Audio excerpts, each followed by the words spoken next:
नमस्कार साथियों, स्वागत है आपका अपने YouTube channel yes study bye Bhanu sir पर। साथियों, आशा है कि आप सब लोग अच्छे होंगे, स्वस्थ होंगे, मस्त होंगे। इसी आशा के साथ शुरुआत करते हैं आज के सेशन की। साथियों, हम देख रहे थे लास्ट क्लास में लोक देवता वाला हमारा जो टॉपिक था वो पूरा हो गया था और आज हम शुरुआत करने वाले हैं लोक देवियों की। लोक देवियों के बारे में आज हम पढ़ेंगे। लोक देवतियों का क्या मतलब है, लोक देवियों का मतलब क्या है, पहले समझे।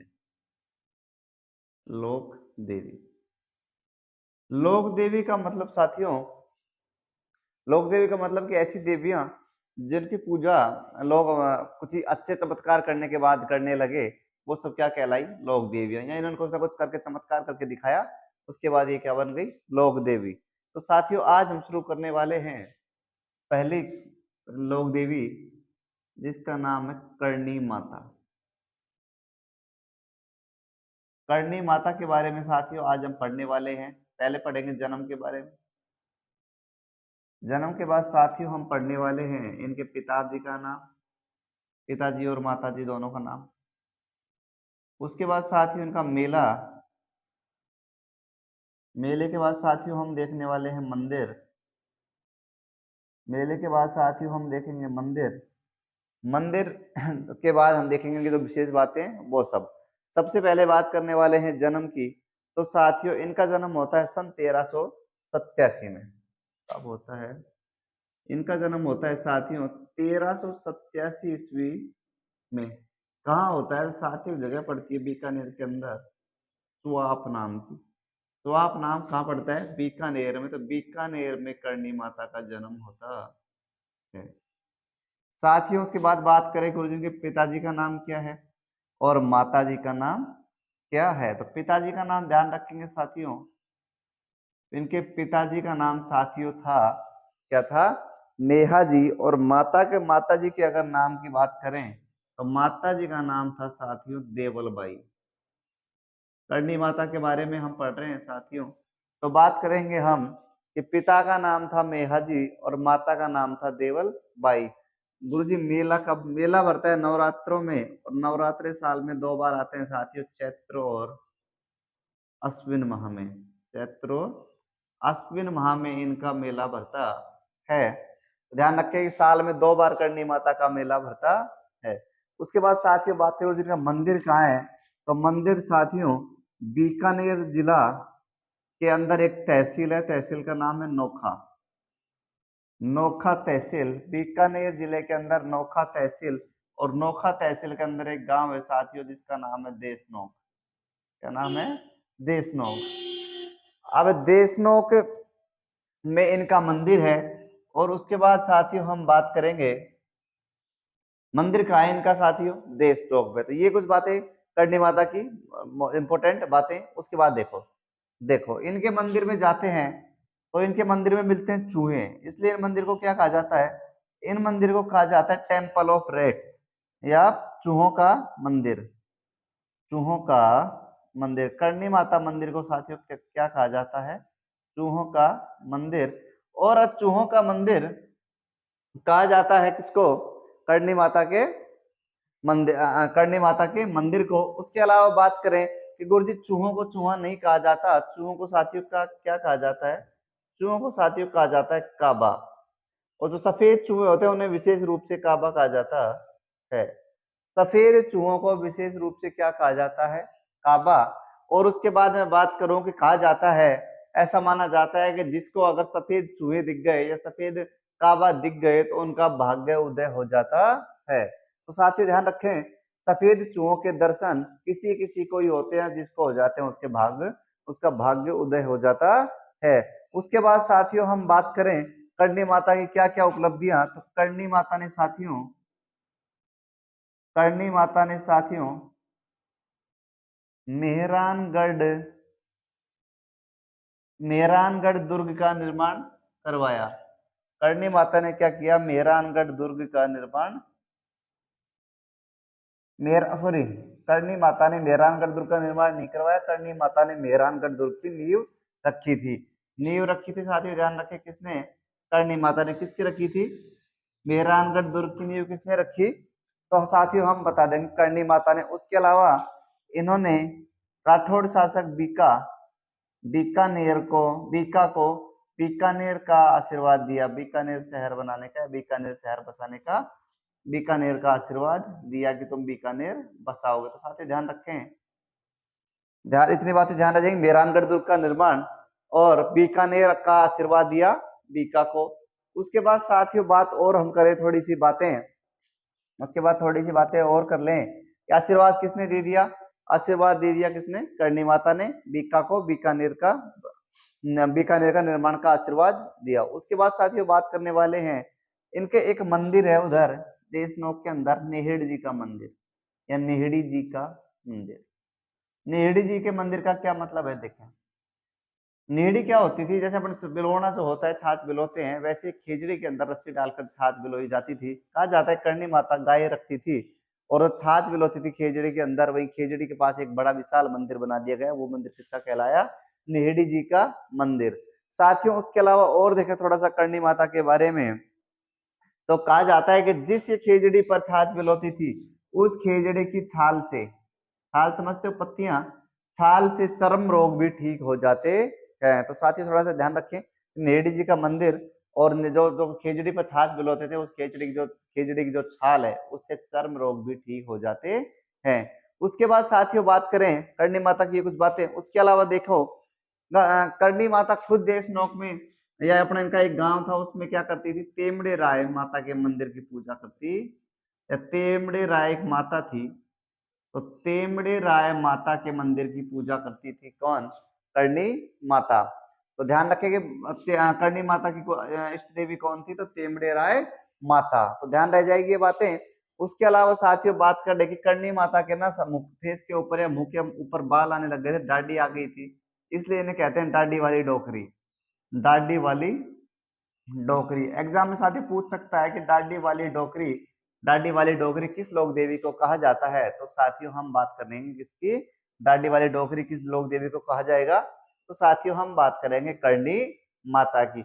उसके अलावा साथियों करणी माता की कुछ और बातें करें, करणी माता के बारे में कुछ और बातें हम देखेंगे। हुआ क्या था जब ये 5 वर्ष की थी, करणी माता जब 5 वर्ष की थी, जब इनकी बुआजी की उंगली, हाथ की अंगुली टेढ़ी हो रखी थी, तो उसको भी सीधा कौन करता है? करणी माता। 5 वर्ष की थी तो बुआ की अंगुली ठीक कर देती है। बुआ की अंगुली ठीक कर देती है कौन? करणी माता। उसके अलावा साथियों करणी माता के बारे में थोड़ा सा और बात कर लें, थोड़ी और बात करेंगे करणी माता के बारे में। तो करणी माता के बारे में साथियों हम बात करने वाले हैं, तो थोड़ा सा ध्यान रखें। पहले इतना देख लें एक बार, जन्म कब हुआ था? 1387 ईस्वी में स्वाप गांव था बीकानेर के अंदर। और साथियों कहा जाता है कि एक बार जब प्लेग रोग की महामारी फैली थी, तो ये उस टाइम रह रही थी मथानिया गांव के अंदर। मथानिया गांव के अंदर ये रह रही थी, और मथानिया गांव के अंदर जब ये रह रही थी, तो साथियों वहां पर प्लेग का एक भी रोगी नहीं मिला था। कहने का मतलब इन्होंने चूहों से रक्षा करी, किसकी? चूहों से रक्षा किसकी करी? तो ध्यान रखिए मथानिया जो गांव था उसमें एक भी रोगी नहीं आया था प्लेग का, जिसमें करणी माता साथियों रह रही थी। उसके अलावा साथियों हम बात करें कि गुरुजी इनका प्रतीक क्या है, प्रतीक की अगर हम बात करें साथियों, तो प्रतीक है इनका चील, और चील को आम भाषा में या नॉर्मली भाषा में बोला जाता है संबली। क्या बोला जाता है? संबली। तो साथियों ये बातें कुछ याद करने की थी करणी माता के बारे में। करणी माता का मेला कब लगता है? करणी माता का मेला साथियों लगता है चैत्र और अश्विन माह के जो नवरात्र आते हैं, उसमें लगता है करणी माता का मेला।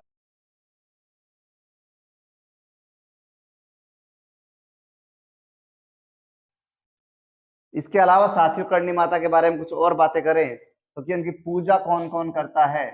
तो साथियों की पूजा करते हैं ज्यादा चारण और राजपूत परिवार के लोग इनकी पूजा करते हैं। ध्यान रखें बीकानेर के जो राठौड़ है, बीकानेर के राठौड़ों की कुल देवी भी कौन है? करणी माता। तो हम बता देंगे कि बीकानेर के राठौड़ों की कुल देवी,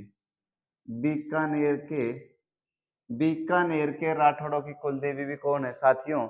तो बीकानेर के राठौड़ों की कुल देवी भी है करणी माता। और उसके अलावा साथियों बात करें तो करणी माता के मंदिर में या उधर मिलती है सावन भादो वाली कढ़ाई भी मिलती है। तो सावन भादो की कढ़ाई भी कहाँ मिलेगी साथियों? तो ध्यान रखें, सावन भादो की कढ़ाई कहाँ मिलने वाली है? करणी माता की। ये थी करणी माता, कुछ बातें एक बार फिर से देख लें। जन्म 1387 ईस्वी में स्वाप गांव है बीकानेर के अंदर। उसके बाद पिता का नाम है मेहा जी, माता का नाम है देवलबाई। मेला लगता है चैत्र अश्विन माह के नवरात्रा में। मंदिर साथियों बीकानेर में है, नोखा तहसील के अंदर, देशनोक गांव के अंदर। चूहों का मंदिर, या इसको चूहों को काबा कहा जाता है। सफेद चूहों के दर्शन हो जाए तो भाग्य उदय माना जाता है। मेहरानगढ़ दुर्ग का निर्माण की नींव रखी। बीकानेर में, बीकानेर के बसाने का आशीर्वाद दिया बीका को। और नेहरू जी का मंदिर यहाँ स्थित है। कहा जाता है जो खिजड़ी का पेड़ है उसकी छाल से चर्म रोग नहीं होते हैं।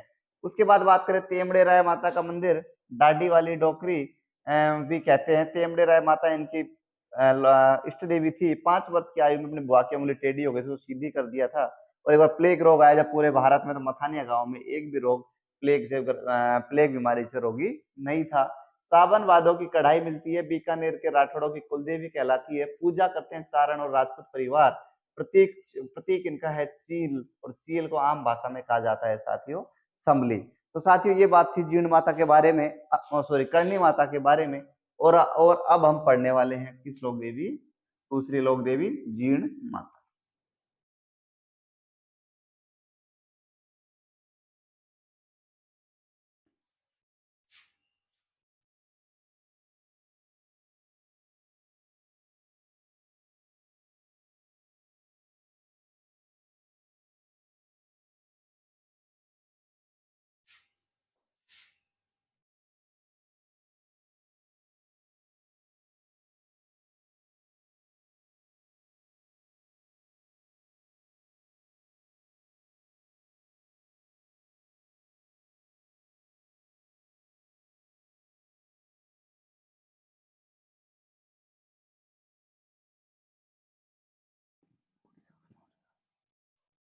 देखिए साथियों, अब हम पढ़ेंगे दूसरी लोक देवी जीर्ण माता के बारे में।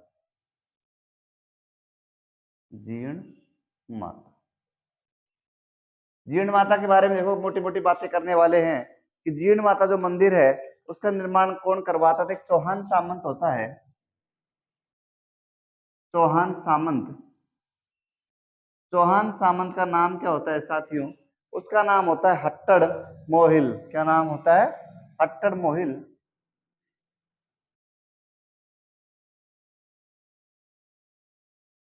हट्टड़ मोहिल चौहान सामंत था।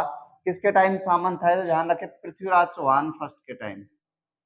पृथ्वीराज पृथ्वीराज चौहान के सामंत के टाइम ये क्या नाम है? सामंत था। और ये जीर्ण माता के मंदिर का निर्माण करवाता है कौन? हट्टड़ मोहिल। उसके बाद बारे में बात करें कुछ, मंदिर है कहाँ? तो मंदिर साथियों पड़ता है सीकर के अंदर एक गांव रेवासा। रेवासा की पहाड़ियों में, जो पहाड़ियां 3 दिशाओं से पहाड़ों से घिरी हुई है, उत्तर दक्षिण और पश्चिम। उत्तर दक्षिण पश्चिम 3 दिशाओं से घिरी हुई पहाड़ियां, जिस पर जीर्ण माता का मंदिर स्थित है। उसके बाद साथियों हम बात करें जीर्ण माता के बारे में थोड़ी सी और, तो इनकी पहाड़ी के बगल में एक और मंदिर है, हर्ष मंदिर। हर्ष मंदिर कहा जाता है जीर्ण और हर्ष आपस में भाई बहन थे। हर्ष मंदिर भी इनके पास ही स्थित है। उसके बाद बात करें कि ये जीर्ण माता जो है चौहानों की इष्ट देवी कहलाती। देवी 2 प्रकार की, कुल देवी, एक इष्ट देवी। जिसको हम पूछते हैं वो इष्ट, और जो खुद के वंश की है, वंश की है, वो क्या? कुल देवी। तो चौहानों की इष्ट देवी किसे कहा जाता है साथियों? जीर्ण माता को। चौहानों की इष्ट देवी किसे कहा जाता है? जीर्ण माता को। उसके अलावा बात करें साथियों, जो इनका लोकगीत है जीर्ण माता का, ये थोड़ा सा इंपॉर्टेंट है, आरएस में आया हुआ एग्जाम है। लोकगीत जो है जीर्ण माता का, लोकगीत साथियों, लोकगीत है साथियों, जो लोकगीत है वो सबसे बड़ा लोकगीत है। लोकगीत है साथियों सबसे बड़ा लोकगीत।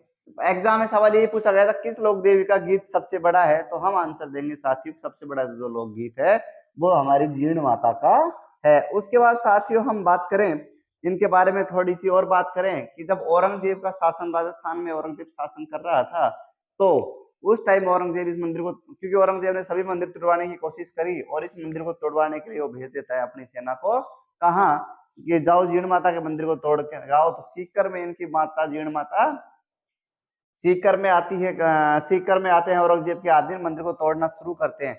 जैसे ही तोड़ने शुरू करते हैं तो वहां की मधुमक्खियां औरंगजेब की सेना पर आक्रमण बोल देती है और सबको खा जाती है। तो इस कारण से औरंगजेब हाथ जोड़ लेता है कि अब हमें जाने दो, हम इस मंदिर को नहीं तोड़ेंगे। इस चमत्कार को औरंगजेब देखकर वहां जो 2 अखंड दीप जलते हैं उनके लिए हमेशा घी भेजता था। अखंड दीप के लगातार जो जलते हैं उनका घी की व्यवस्था कौन करता था? औरंगजेब। और औरंगजेब के बाद औरंगजेब की पीढ़ियां बेटे पोते करने लगे। फिर बाद में अंग्रेजों का शासन आया तो अंग्रेज भी घी भेजने लगे और वर्तमान टाइम में ये घी भेजते हैं साथियों। फिर अजमेर के चौहान भेजने लगे और लास्ट में अब ये जयपुर सरकार, जयपुर वाले घी भेजते हैं कहाँ? जीर्ण माता के। अखंड जो दीपक जलता है उसके लिए घी कौन भेजता है? राजस्थान सरकार अब घी भेज रही है। उसके बाद साथियों और बात करें थोड़ी सी जीर्ण माता के बारे में, तो अब मैं आपको बता दूं कि जीर्ण माता के बारे में करें तो इनके जो अब इनके लोकगीत कौन गाता है? तो कनफड़े जोगी, कनफड़े जोगी, कनफड़े जोगी गाते हैं साथियों। कनफड़े जोगी इनके गीत गाते हैं। कौन कौन सा वाद्य यंत्र गुरुजी? तो साथियों ध्यान रखें, कनफड़े जोगी डमरू और सारंगी के साथ, डमरू और सारंगी दोनों से मिलकर इनके गीत गाते हैं। तो डमरू और सारंगी के साथ कनफड़े जोगी इनके गीत गाते हैं। उसके बाद साथियों कुछ और बात करें, कहा जाता है हर्ष और जीर्ण की एक कहानी है जो मैं आपको सुना देता हूँ। कहा जाता है कि हर्ष और जीर्ण आपस में बहन भाई थे। अर्ली एज में दोनों के माता पिता की मृत्यु हो जाती है। दोनों छोटे से थे, साथ साथ पले बड़े हुए, दोनों में प्रेम बहुत था। कहा जाता है कि अब कालांतर में हर्ष की हो जाती है शादी और उसकी पत्नी और जीर्ण माता जो जीर्ण थी पहले, दोनों जाती है कुएं पर पानी लेने। तो बात दोनों में चल जाती है और बात चलते चलते दोनों कह देती हैं कि जीर्ण बोलते हैं मेरा भाई के साथ में बचपन से रही हूँ, मुझसे ज्यादा प्यार करता है। और वो उसकी पत्नी कहती है कि आपको ज्यादा टाइम भ्रम में नहीं रहना चाहिए और आज देख लेंगे हर्ष किससे ज्यादा प्रेम करता है। अब ये बातें क्या नाम है, दोनों ननद भौजाई में आपस में बहस हो जाती है और दोनों घर आती हैं और उनको पहले तय हो जाता है कि अगर पहले दोनों मटके लेकर खड़े हो जाएंगे, जिसकी पहले उतारेगा मटका वो उससे ज्यादा प्रेम करता है। तो कहा जाता है कि दोनों ननद भौजाई घर पर आती हैं और हर्ष भोला भाला सा आदमी जो पहले उतार लेता है अपनी पत्नी का मटका, और कहते हैं जीर्ण नाराज होकर रेवासा की पहाड़ियों में चली जाती है और तपस्या करने लगती है। हर्ष के बहुत समझाने पर जब वो घर नहीं आती है तो हर्ष दूसरी पहाड़ी पर बैठकर तपस्या शुरू कर देता है। और कहा जाता है वहां एक देवी प्रकट होती है, देवी प्रकट होकर जीर्ण को जीर्ण माता होने का आशीर्वाद दे जाती है और वहीं पर दोनों के मंदिर बना दिए जाते हैं। तो साथियों ये थी जीर्ण माता की कहानी। नेक्स्ट लोक देवियां हम देखेंगे और नेक्स्ट वीडियो में साथियों। अगर आज का सेशन आपको अच्छा लगा है तो वीडियो को लाइक कर ले, शेयर करें, सब्सक्राइब करें साथियों। Thank you.